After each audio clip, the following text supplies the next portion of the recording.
En la mañana de hoy vamos a continuar hablando, ¿verdad? Aunque la intención no era hacer una serie, pero se dieron las circunstancias, ¿verdad? Y vamos a hablar un poco o continuar hablando un poco sobre el Evangelio del Reino, un evangelismo de reino. El Evangelio del Reino, un evangelismo de reino. Y el domingo pasado, estuvimos hablando de la importancia de evangelizar, ¿verdad?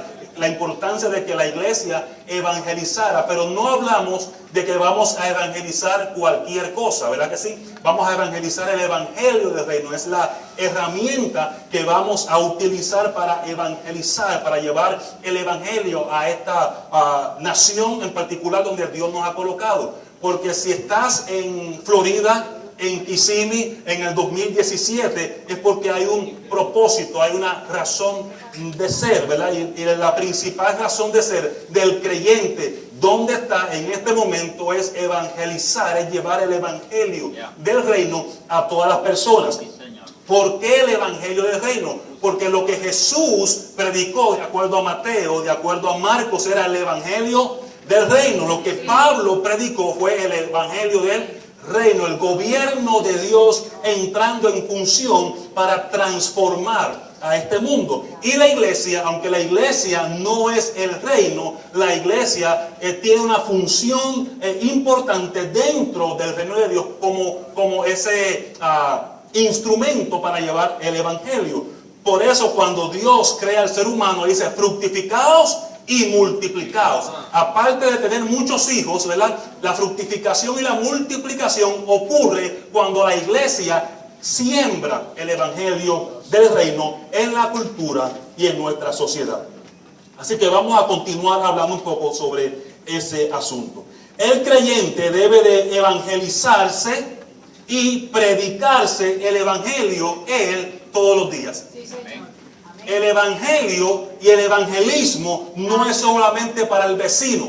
El evangelio y el evangelismo es para mí principalmente. Y en la medida en que yo voy creciendo en el evangelismo, principalmente en mi vida, en mi mente, porque lo primero que tienes que conquistar con el evangelio del reino es tu mente, son tus emociones.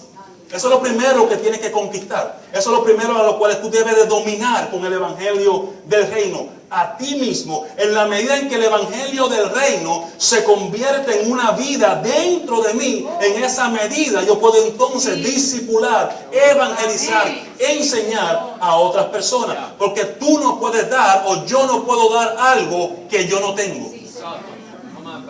Si el evangelio no es vida en mí, yo no puedo evangelizar, porque estoy hablando de algo que yo no vivo. Estoy hablando de algo que yo no practico. Incluso estoy hablando de algo que aún yo no creo. Entonces, lo primero que debo de hacer es evangelizarme a mí mismo, predicarme el evangelio a mí todos los días. Cada vez que usted se pare frente al espejo, antes de decirse: wow, qué bien me veo, o antes de decir: oye, me salió una cana más, o me veo de esta manera, háblese el evangelio. Hable lo que Dios ha dicho sobre su vida. Vamos a Marcos capítulo 1, lo leímos la semana pasada, versículos 14 y 15. Marcos, el evangelio de Marcos, era Mateo, Marcos, el segundo evangelio, segundo libro en el Nuevo Testamento. Capítulo 1, versículos 14 y 15. Lo usamos la semana pasada como punto de partida, hoy lo volvemos a utilizar. ¿Por qué es importante esto? Porque la iglesia puede tener muchas actividades, la iglesia puede tener muchos ministerios, pero cuando vamos a la palabra de Dios, el el ministerio principal de la iglesia es evangelizar, llevar el evangelio del reino. Esa es la función principal. Porque no necesariamente en todo lo que hacemos se expone el evangelio. No en todas las canciones que escuchamos en la radio necesariamente se está predicando el evangelio. Entonces debemos de saber qué es el evangelio. Y el evangelio es el evangelio del reino, ¿verdad? Dios dominando y gobernando. Mira lo que escribe Marcos en capítulo 1, versículos 14 y 15.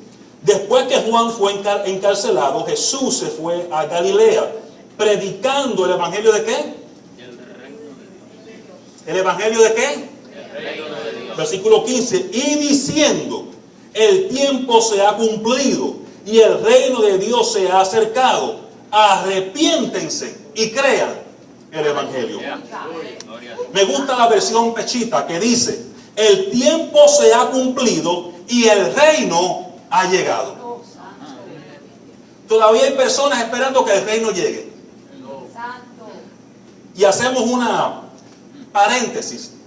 Usted dirá, sí, pero es que cuando oramos el Padre Nuestro, dice, vénganos tu reino. Pero esa oración que Jesús enseñó es una oración modelo. Ya que Jesús está ¿dónde ahora? Está sentado juntamente al Padre, gobernando, siendo el Señor de señores. Ya el reino fue ¿qué? Establecido. Entonces, la oración modelo es una oración ¿qué? Modelo, ¿verdad? Pero ya el reino, Jesús enseñó eso porque todavía estaba físicamente ¿en dónde? En la tierra. Todavía el reino no había sido consumado. Cuando Jesús está en la cruz, dice ¿qué? Consumado es. Entonces, en la resurrección se establece el reino de Dios. ¿Usted sabe cuando se comienza a construir una tienda? Usted está viendo la construcción de la tienda y te ponen un letrero antes de abrir. ¿Qué dice ese letrero antes de que abran la tienda? Coming soon. Pero ahí está la tienda. Cuando Jesús vino, Jesús estaba él enseñando el reino, porque comenzó a predicar ¿qué? El evangelio del reino. Cuando Jesús es entronizado, sentado junto al Padre, el reino es ¿qué? Consumado. Por eso la versión pechita, que es una excelente versión, dice, el tiempo se ha cumplido y el reino de Dios ha llegado. Arrepiéntanse y crean en el evangelio. Entonces, cuando vemos la oración del Padre Nuestro, venga tu reino, ya eso se cumplió. Porque en la resurrección de Cristo, el reino que empezó bien pequeño, ¿se acuerda cuando en Mateo usted puede encontrar muchas parábolas sobre el reino de Dios o el reino de los cielos? Usa Mateo. Mateo no utiliza la palabra el reino de Dios porque el evangelio de Mateo es dirigido hacia judíos. Entonces, el judío tiene un gran respeto y no usa la palabra Dios. Entonces, normalmente Mateo usa el reino de los cielos. Esa frase es lo mismo que el reino de Dios. Y dice que el reino de los cielos es como una pequeña semilla de mostaza. Hasta que se siembra, crece un árbol bien enorme y bien grande. Dice esa parábola. Entonces, el reino en Jesús comenzó como pequeño. Cuando Jesús es entronizado, sentado junto al Padre, se consuma, se comienza entonces a manifestar el reino de Dios. Y el mensaje principal del reino es arrepentimiento y creer. Es lo que vamos a trabajar en esta mañana. Arrepentimiento y creer. Otra vez, mucha gente en la iglesia cree que arrepentimiento y creer son para los del mundo, porque están perdidos. Pero nosotros constantemente, cuando aprendemos lo que es arrepentimiento, cuando aprendemos lo que es creer, constantemente practicamos eso en nuestra vida. Entonces, el evangelio es Dios y su Hijo Cristo